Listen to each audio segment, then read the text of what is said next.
How's it going, everyone, and welcome back to Rangers Rundown. What can we really say about this game? 7 of the Rangers' top players were not in the lineup. Georgiev was in net. I mean, you always hope the Rangers can beat Montreal, but sometimes it's just not in the cards, and this loss really shouldn't bother anyone at all. But let's talk about it anyway. Panarin and Kopp injured, so they were not in the lineup tonight, along with Kreider, Zibanejad, Trouba, Fox, and Lindgren, all healthy scratches tonight. So the lineup: Lafreniere, Hedl, and Kakko, that first line. Gaudreau, Strome, and Vetrano made up the second line. Hunt, Rooney, Reeves was intact, but now tonight's third line. And then McKegg, Brodzinski, and Gauthier made up the fourth line. So the Rangers pretty much had 2 second lines and 2 fourth lines tonight instead of 1, 2, 3, 4. Miller, Braun, Nemeth, Schneider, Hayek, Jones with Georgiev in net. Just a island of misfit toys lineup tonight against the Canadiens. Brodzinski is sprung for a chance from the circle about 3.5 minutes in. Vetrano has a couple of chances a couple minutes later. Hedl with a couple of chances during the next shift, and then 7.5 into the period, while the play is developing in the zone, Georgiev just loses his balance and starts flailing around trying to keep his balance. It was it was funny because he's done that before and it let a goal in. Tonight it didn't let a goal in, but it was still funny to see him flopping around. But he makes a great save just over 11 minutes into the period. 9:25, Harris takes a high sticking penalty. And the Rangers struggle to maintain pressure during that power play. The power play would get better as the game went on, but that first one was not fantastic. Both Miller and Reeves have big hits, closing out the middle part of this period. 3 minutes left, Miller breaks up a breakaway. So Miller, he's got some speed and he has that long reach, so he is able to come from behind and get the stick in there and sweep those pucks away. And he did it a couple times tonight. 18:45, though, Poehling would score a goal. Gauthier does his patented move in the final minute. He doesn't score. Shocker. And then we get to the end of the period, shots 10-6 in favor of the Rangers. So after one period, Montreal's up 1-0. Jones is alone in front of the net 2.5 minutes into the second period, and that was one of the Rangers' best chances this game. Brodzinski and McKegg have a 2-on-1 chance that's broken up, and then at 4:14, who else but frickin' Ryan Reeves scores the first goal of the game for the Rangers. He shot it from the slot, and it deflects in off of, it's either Suzuki or Caulfield. One of them deflected the puck into their own net. 5:05, Suzuki takes an interference penalty, and 7 seconds into that power play, Gauthier takes an interference penalty, so we get 1 minute and 54 seconds of 4-on-4, during which Rangers controlled the puck pretty much the entire time. So playing 4-on-4 tonight, Rangers did very well. Montreal pushes about halfway through the period, and then Lafreniere with a good shot from the bottom of the circle with just under 7 minutes left in the period. 5.5 minutes left, Gauthier drives to the net with his patented move, and shocker, he doesn't score again. An offensive zone takeaway leads to a Vetrano chance. He had a lot of chances tonight, and one finally went in the third period. Rangers push in the final 4 minutes. Georgiev makes a good save with just over a minute left in the period, but at 19:51, Petrie would score his first goal of the game, and it was a beautiful snipe from the circle. Not a lot of room over Georgiev's shoulder, and he finds a spot.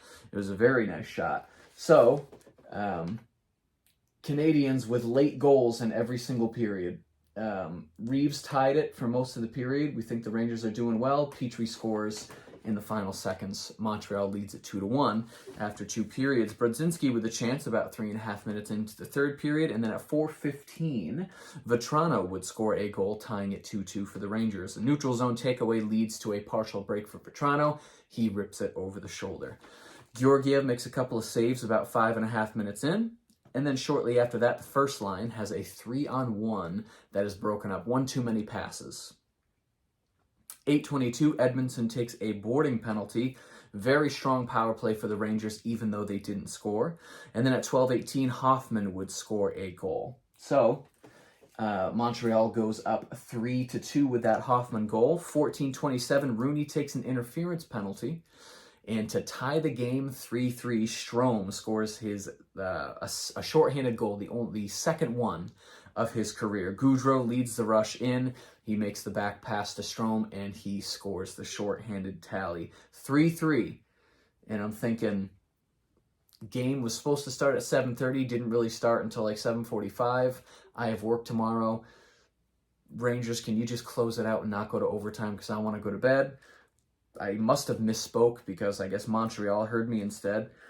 The first line had some good pressure in the final minutes, but Petrie would score a goal at 19:29. There was just Rangers confusion in their own zone, people falling down, tripping over themselves. The puck gets to Montreal, they get it to Petrie, and a very similar goal to his other one. He just finds some air, he finds some space, he gets it up high, and he's able to put Montreal up 4-3 with only about 30 seconds left, and the Rangers can't really do much with that since 7 of their top players are out of the lineup. Stats at the end of the game, shots 27-23 in favor of the Rangers. Montreal had 6 shots in the first period, 4 shots in the second, and then they had 13 shots in the third period alone. So Montreal really exploded with some offense in that third period. They were risking a 10-game losing streak tonight, but they do end up breaking it. So 9 games in a row losing is the longest streak for Montreal this season. Faceoffs 54%. Power play went 0 for 3. Hits 21-11 in favor of the Rangers. Blocks 11-16 in favor of Montreal. The trivia question of the evening: who was the last Montreal head coach to play for the Rangers? Because Martin St. Louis is the Montreal head coach right now, and he, of course, played for the Rangers during that cup run in 2014. But who was the previous head coach besides Martin St. Louis? We have to go all the way back to 1979. Bernie Geoffrion, maybe I'm pronouncing that correctly. He was a Rangers forward from 1966 to 1968, and then he coached Montreal in 1979. So there you go. Yes, the Rangers lost, but it was really kind of half the Rangers, half the Wolfpack lost this game tonight. The Rangers are in second place no matter what happens. This game affects nothing. This game affects nothing except the moods of some diehard fans. That's pretty much it. The Rangers close out the season on Friday against the Capitals, a game which could decide who the Rangers end up playing in the first round. The Penguins, I believe, play tomorrow, and then all 3 of these teams play Friday in their final games of the season, and we'll see how the standings shake out. It's been Rangers and Pittsburgh in the 2 and 3 spots for a while now, and at the buzzer, Washington could sweep in and take that 3rd seed. But I guess we'll have to wait until Friday to figure that out. If you enjoyed this video and you'd like to see more videos like it, be sure to hit the subscribe button. Thank you so much for watching, and I will see you in the next rundown.